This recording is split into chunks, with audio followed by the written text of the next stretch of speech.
Chapter 10. In the city of Samaria lived 70 sons of Ahab. Jehu wrote letters and sent them to the authorities of the city, to the leaders and to the people who were taking care of the sons of Ahab. The letter said this: "You are already in charge of taking care of the sons of the king and of war chariots, reses, weapons, and cities surrounded with walls.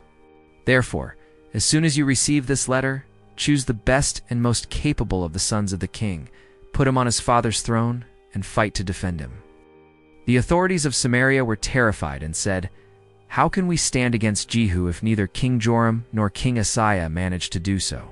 Then the officer in charge of the palace and the officer in charge of the city, together with the leaders and the people who were taking care of the sons of Ahab, sent Jehu this message: "We are your servants and are ready to do everything you say, but we will not put anyone as king."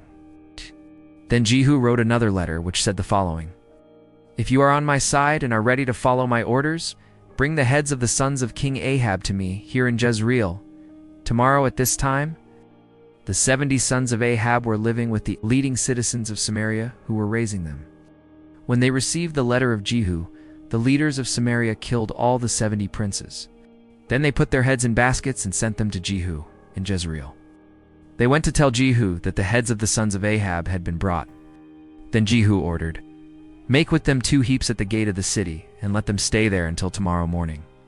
He went out in the morning, went to the gate, and said to the people who were there, "It was I who made a revolt against King Joram and killed him. We are not guilty of this.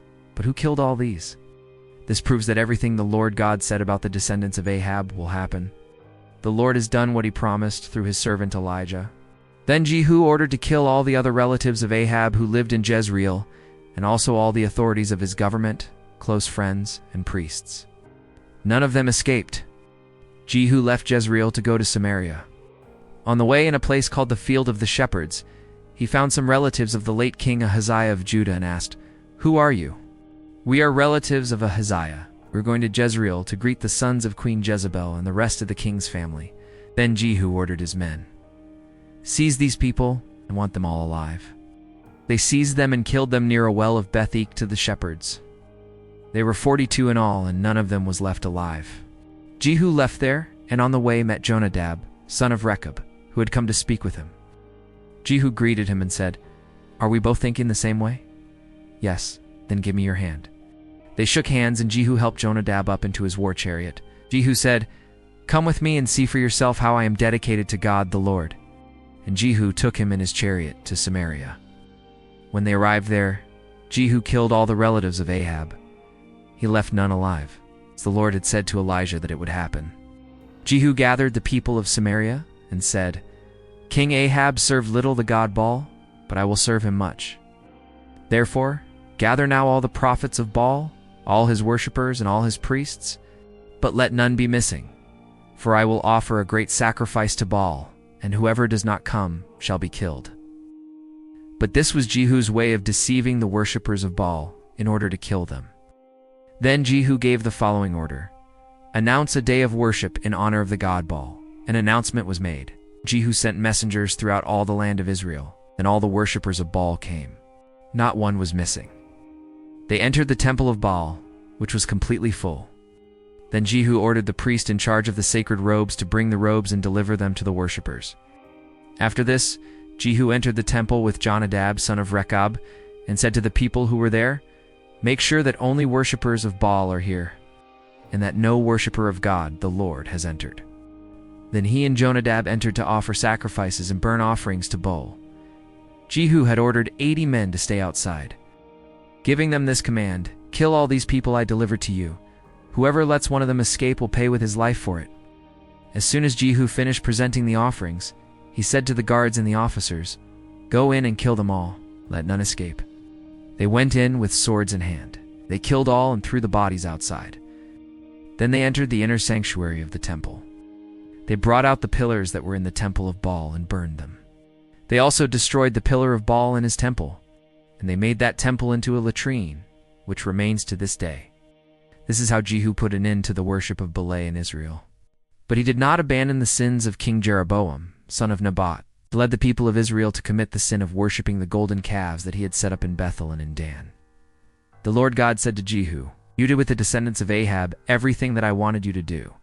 Therefore I promise that up to the 4th generation your descendants will be kings of Israel." But Jehu did not obey with all his heart the law of the Lord, the God of Israel. Nor did he abandon those same sins that Jeroboam had caused the people of Israel to commit in the past. At that time, the Lord God began to reduce the territory of Israel.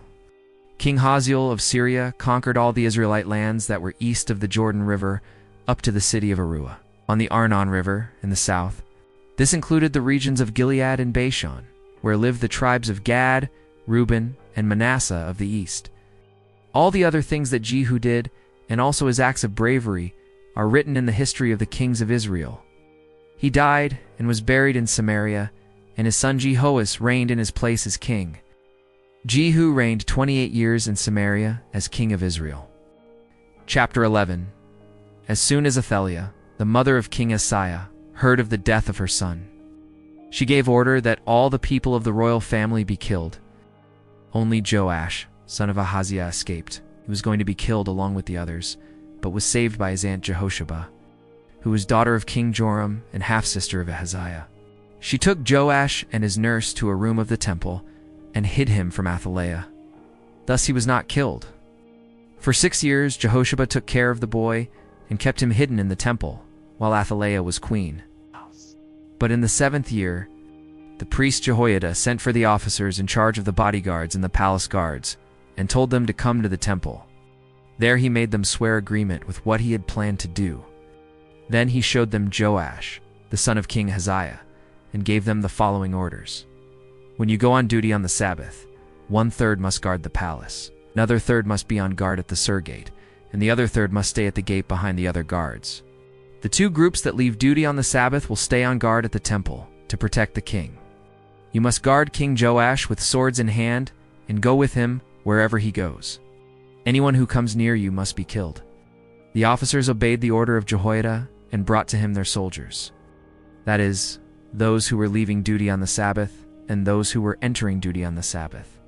Jehoiada gave the officers the spears and the shields that had belonged to King David and had been kept in the temple. He placed the soldiers armed with swords all along the front of the temple to protect the king. Then Jehoiada brought Joash out, placed the crown on his head, and gave him a copy of the law. Then Joash was anointed and presented as king. The people clapped their hands and shouted, "Long live the king! Long live the king!" The queen Athaliah heard the noise that the guards and the people were making and went to the temple where all were gathered. She saw the new king by the pillar at the entrance of the temple, as was the custom. He was surrounded by the officers and the trumpeters, and all the people were shouting for joy and blowing trumpets. In despair, Athaliah tore her clothes and shouted, "Treason! Treason!" The priest Jehoiada did not want Athaliah to be killed in the area of the temple. So he gave the officers of the army the following order: "Take the queen outside, passing through the rows of guards, and kill anyone who tries to save her." So they seized Athaliah and took her to the palace, and there at the horse gate she was killed. The priest Jehoiada made a covenant between the Lord God and the king and the people, so that they would be the people of God. He also made an agreement between the king and the people. Then the people went to the temple of the god Baal and tore it down. They smashed the altars and the idols, and there, in front of the altars, they killed the priest of Baal. Jehoiada put guards in the temple, and then he, the officers, the personal guard of the king, and the palace guards took the king from the temple to the palace. And all the people followed. Joash entered by the guard gate and sat on the throne. All the people were joyful, and the city of Jerusalem was quiet after Athaliah was killed at the palace. Joash was 7 years old when he became king.